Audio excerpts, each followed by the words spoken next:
Halo semua, balik lagi sama Dora The Explorer. Nanti ada teman gue, si Boots ya, yang bakalan gue lempar lagi karena kita kepisah-pisah. Dan boothnya gede banget, gue bisa lihat gue keringetan banget karena mondar-mandir. Yang harusnya Aldo juga datang, tapi ya dia punya anak, jadi nggak bisa kita ganggu. Nah jadi untuk di list ini ada beberapa produk yang menurut gue cukup menarik banget di Computex. Jadi yang paling pertama, gue harap mereka masih belum punya reseller untuk di Indonesia, tapi gue harap segera mungkin mereka bisa datang ke Indonesia dan bisa menjualnya. Terutama untuk Om Ableh, mungkin bisa memasukin ini produk, gue harap.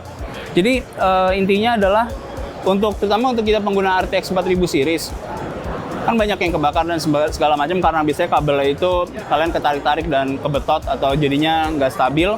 Jadi mereka ada beberapa fungsi dan dibagi dua. Jadi ada yang versi untuk yang ini tuh kuat sampai 600 watt. Dan yang ini 200-an karena kecil. Dan yang satunya lagi, yang ini itu di bawah 400. Jadi bahan itu kebentuk dari plastik, nanti bakalan ada lagi yang bisa di-showcase kepada kalian. Mungkin nanti ada di Birole juga. Tapi ini yang gue harap sih segera ada di Indonesia. Karena mau nggak mau, terutama buat kalian para pengguna Nvidia, pasti ke depannya bakalan prefer kayak gini dan juga bikin supaya case itu jauh lebih clean dan diyakinkan kalau harganya minimal ya, itu setengahnya dari cable mod. Jadi mungkin bisa jauh lebih murah daripada kita beli cable mod yang tentunya kita semua tahu harganya jauh lebih mahal. Dan gue rasa ini jauh lebih dekat juga karena untuk impor juga lebih dekat daripada cable mod. Ya, gue lempar lagi ke Boots. Oke, barang kedua yang paling difavoritin di di Computex adalah Casing Cooler Master Sneaker Edition ya. Ini bakal dijual untuk consumer ya, dan ini tuh harusnya udah sepaket sama coolingnya karena coolingnya itu khusus.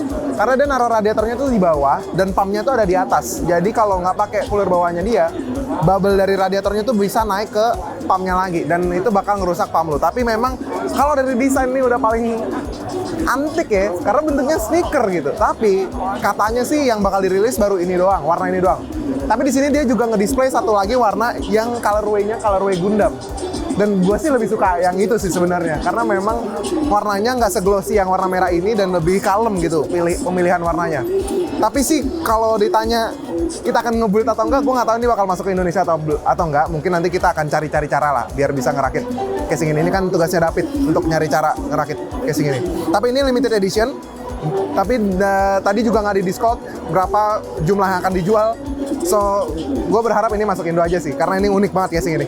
Oke, gue balik lagi di boothnya MSI karena itu banyak banget dari kalian yang ngomongin ini tuh ribet karena masalah di case-nya. Emang benar, itu yang terjadi untuk Gigabyte, kalau kalian pada ingat. Nah, sekarang ini dua-duanya nih, MSI maupun Gigabyte juga sama. Sekarang mereka bikin case juga, tapi yang udah pasti banget, udah benar-benar pasti, itu adalah MSI ini udah dikonfirm akan merilis case-nya. Jadi memang untuk saat ini kita cuma punya opsi casingnya dia doang yang saat ini kalian lihat, dan bahkan ini masih konsep juga dan mungkin akan berubah, tapi di Q4 udah pasti akan rilis di Indonesia buat kalian yang nyari mungkin 2024 awal mungkin. Jadi udah dikonfirm, udah pasti aman kalau kita mau nge-build seperti ini. Bahkan gue juga udah minta sih kalau udah ada di Indonesia dikirimin ke kita untuk dibikin, karena gue pengen tahu seberapa mudahnya dan seberapa cepatnya.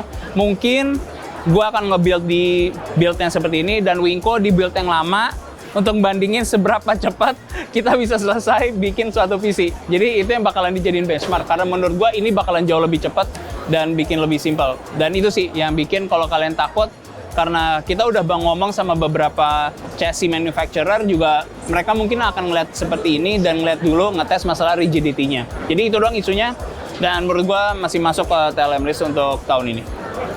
Sekarang gue ada di boothnya Thermaltake dan salah satu barang paling favorit gue dan paling sering merepotkan gue adalah fan. Pertama, fan di Thermaltake itu dia pakai magnet. Tuh, bisa gue tek gini aja. Ntar kalau gue mau colok lagi tinggal di snap doang. Karena kenapa gue bilang yang paling gue suka yang ini, karena ini udah pakai sistem magnet. Karena beberapa itu masih pakai sistem klip yang dimana masih agak repot dan ada kemungkinan patah untuk klipnya. Kalau magnet kan enggak. Dan yang paling merepotkan itu kan sebenarnya fan ya. Kadang lu suka lupa gitu arahnya lu pasangnya ke depan atau ke belakang. Makanya di sini Thermaltake ngasih fan yang bisa dicopot. Ini lu tinggal tarik aja untuk fan-nya atau lu dorong gini, nanti dia lepas. Dan lu bisa ganti. Dan dari pakai penjualannya, setahu gue si Thermaltake ini ada include minyak untuk kalau lu ganti dan lu bisa minyakin lagi untuk si bearingnya. Nah, di sini dia ada dua macam kipasnya. Ini yang ke depan, ini yang ke belakang. Gitu. Halo semua, dari lemparan dari si Wingko. Jadi ini ada yang cukup menarik banget ya, namanya itu JXOR.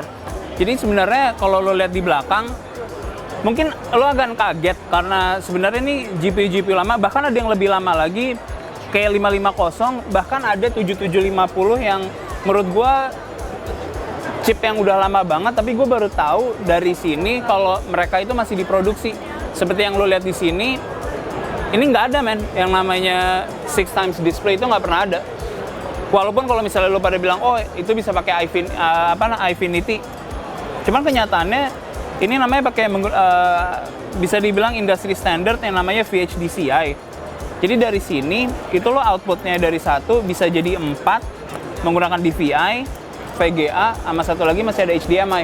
Jadi itu yang menurut gue cukup unik dan gue nggak pernah ngeliat suatu VGA yang lama banget dan masih dialih fungsikan.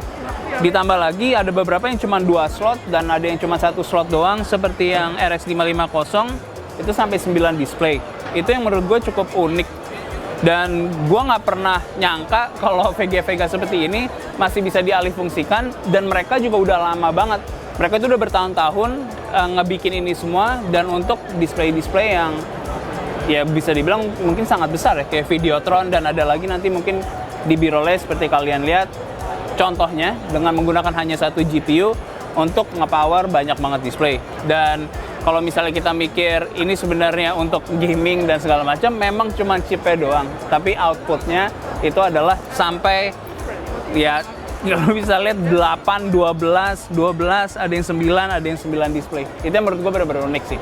Jadi ya buat kalian yang lihat, gue nggak tahu apakah kalian tertarik atau enggak, tapi setidaknya kalau kalian di industri untuk membuat Videotron, masih banyak banget opsi yang seperti ini. Dan juga ditambah lagi, mereka masih memberikan garansi atau warranty dan longevity untuk produk-produknya mereka. Karena yang seri 7750 aja itu umurnya udah 5 tahunan.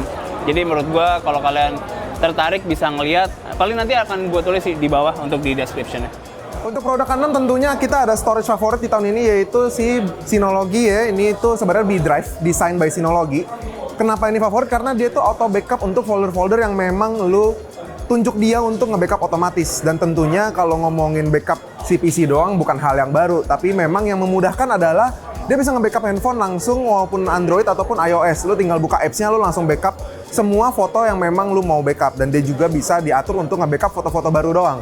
Dan untuk lengkapnya mungkin lu udah nonton di videonya Sony untuk detailnya, tapi kalau ngomongin favorit tahun ini tentunya ini karena memang ini yang paling gampang. Walaupun ya size-nya kalau bisa ada yang lebih kecil ya. Oke, lanjut. Sekarang gue di booth Zotac. Jadi sekarang ada banyak banget yang kita juga tahu bahwa Zotac itu punya mini PC. Nah, cuma sekarang ukurannya udah makin parah. Jadi ini sekarang udah ada Ethernet port, udah ada HDMI-nya, dual output, terus ini untuk USB-nya. Nah, ini semuanya itu benar-benar fanless, atau bisa dibilang embedded PC. Cuman kalau kalian lihat di belakang, ini masih belum dijual. Ini sih harapan gue mungkin penggantinya sebagai dari Raspberry. Memang kalau kita ngomongin kemampuan atau physical prowess-nya dia terhadap ya Raspberry Pi tentu memang lebih gede. Dan juga tingkat harganya mungkin pasti lebih mahal. Tapi menurut gue ini sangat-sangat simple dan cukup robust. Dan sama halnya juga dengan produk-produk lainnya, punyanya ZBox yang sama-sama fanless. Nah ini kita bisa lihat kalau outputnya juga jauh lebih banyak dan untuk inputnya juga banyak. Jadi gue rasa sih kalau kita misalnya ngomongin cooling performance, sekarang udah banyak banget sistem yang baru seperti penggunaan floor yang piezoelectric itu yang bakal mengedepankan hal-hal seperti ini untuk bisa tetap terbangun. Dan juga sebenarnya masih banyak lagi yang lain nanti akan ada di mirrorless si David selama gue menjelaskan. Jadi ada yang 4070 sekarang dengan sistem yang jauh lebih kecil juga. Terus kita bisa ngeliat kalau udah makin banyak lagi orang-orang mungkin yang bisa menyentuh untuk performa 4K 60 ya karena kebantu juga dengan DLSS. Makanya kita bisa ngeliat PC-PC yang jauh lebih kecil dengan performa yang sangat-sangat tinggi. Oke, sekarang gua ada di booth-nya Team Group dan ini mau bubaran ya. Lu bisa lihat semuanya mau pulang, tapi ini ketahan karena kita mau syuting. Jadi gue mau cepet aja karena ini salah satu cooler yang menurut gue looks-nya paling oke ya, tapi tetap cooler konvensional. Jadi buat lu yang nggak mau aneh-aneh banget, dia ngasih solusi cooler yang secara RGB tuh emang Team Group tuh suka nyoba-nyobain RGB. Kalau lu inget tuh dulu ada Computex yang 2019 ada yang Extreme. Itu kan dia RGB-nya gitu ya. Harusnya ada lah footage-nya. Tapi yang tahun ini tuh dia pakai warna yang lebih gelap si akrilik atasnya. dan RGB di bawah, jadi kelihatannya tuh kayak ada depth-nya gitu ke belakang, kayak 3D lah. Terus ada pinggirnya, bagus sih, gue susah menjelaskannya, tapi gue yakin B-roll-nya cukup menjelaskan bagaimana bagusnya ini secara looks, oke? Oke, mungkin si Sony udah ngoper ini ke gua, tapi ini adalah salah satu barang yang paling menarik di Computex menurut gua karena dari segi estetikanya. Kalau mungkin kalau dari harga gua nggak bisa komen banyak ya. Tapi kalau ngomongin dari segi estetikanya, ini udah nggak ada yang ngalahin. Pertama, lu punya monitor di sini, ya kan? Terus kabelnya tuh angled ke samping, jadi nggak ada yang bisa ngalahin masalah clean-nya. Walaupun ada motherboard dari Gigabyte, yaitu Gigabyte Stealth, yang kabel dari belakang, tapi itu kan chassisnya khusus. Tapi kalau lu ngomongin yang massal, tentunya yang angled begini jauh menjadi lebih accessible ketimbang yang kabelnya dari colokannya di belakang. Tapi kalau ngomongin yang paling nggak bisa ngalahin ya tentu monitornya, yang secara estetik emang nggak bisa ngalahin karena lu bisa ngasih video apa aja, ya termasuk waifu kalian, lu bisa masukin tentu. Dan dia juga ngasih display informasi, ada CPU, VRM untuk suhunya. So, segitu aja dari kita untuk liputan di Computex mengenai list-list barang yang menurut kita ya menarik lah ya. Tapi ya secara personal ya nggak bisa dijustifikasi lah, ini kan kesukaan kita pribadi. Contohnya kayak gue suka sama casing sepatu yang belum tentu gampang gitu ngerakitnya. So, segitu aja dari kita. Kalau suka dengan video ini jangan lupa like, share, dan subscribe. So, segitu aja, bye bye guys.